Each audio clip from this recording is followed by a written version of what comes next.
How many countries does the United States of America border? If you answered 2, i.e. the border with Mexico and Canada, you'd be wrong. The answer is in fact 3.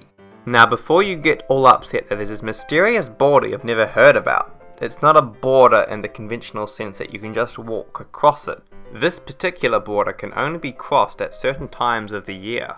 This mysterious third country is none other than Russia, which shares a maritime border with Alaska.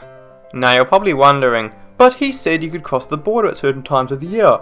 How am I supposed to cross the border when there's a great big ocean in the way, man? Don't worry, we're getting there, but first a little background information. The Russian Empire stretched from Poland to Alaska, with an area of almost 23 million square kilometers, or just under 9 million square miles. This is not to be confused with the Soviet Union, or the USSR, or the Union of Soviet Socialist Republics. That came later. After the Russian Empire came the Russian Republic, which was virtually the same in territories and areas except that Alaska was no longer part of it. After the Russian Republic came the RSFSR, or the Russian Soviet Federative Socialist Republic, which would eventually become the Soviet Union. In 1867, Alaska was sold by the Russian Empire to the United States for $7.2 million, or about 121 million in modern currency.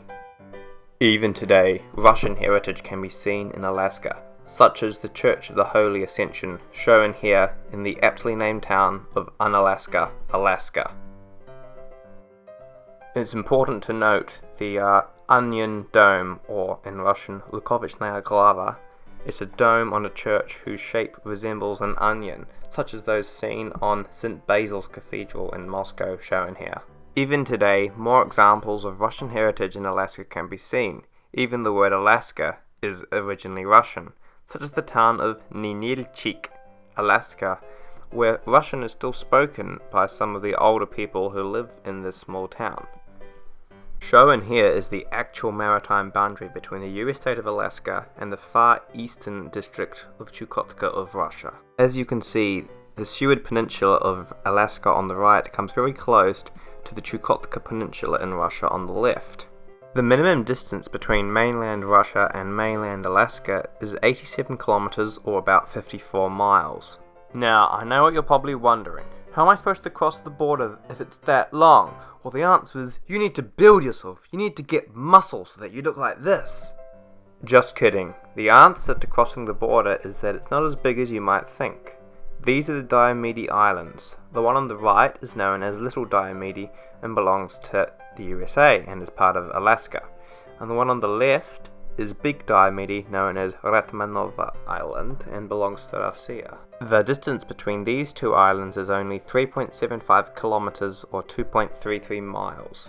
These two islands lie in the Bering Strait, which freezes over during winter, and an ice bridge forms between the United States and Russia as shown in this image, and at such times, a crossing is theoretically possible between the United States and Russia on foot. What makes this border even more interesting is the fact that the international date line runs between the two islands, and the island on the right, in Russia, is 21 hours ahead of the island on the left. So the Alaskans living on the Alaskan island, looking at the Russian island, are, for 21 hours a day, looking into tomorrow, literally.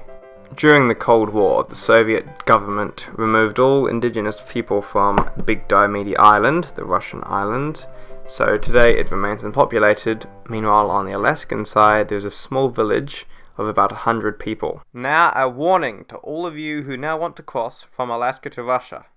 Put simply, you can't do this. That Russian island is a military base and is closed to foreigners. And you have to enter this region of Russia with a special permit and only through an official port of entry, and the closest one is around 400 kilometers from Alaskan soil. Sarah Palin, a former governor of Alaska, was known for saying, "I can see Russia from my house." And it is true, you can see Russia from parts of Alaska. This photograph was taken from Wales, Alaska, the westernmost town on the American mainland. Standing on the Cape Prince of Wales beach, which is the westernmost point of North America's, You can clearly see the Diomede Islands, and in the background far away you can see the Disnev Ranges of mainland Asia, which is Russia. There have been many proposals throughout history to build a Bering Strait bridge. It is possible from an engineering point of view, albeit at a high cost. Such a bridge would make the following road trip possible: from South Africa across the African continent to the Middle East, which is technically part of Asia, across Europe, all the way across Russia, across Siberia to the far eastern region, across the Bering Strait to Alaska, down through Canada, across the USA, down to Mexico, through Central America, crossing the Darien Gap into Colombia, which is sort of possible, down through South America, all the way to Patagonia on the bottom of South America. Quite the road trip.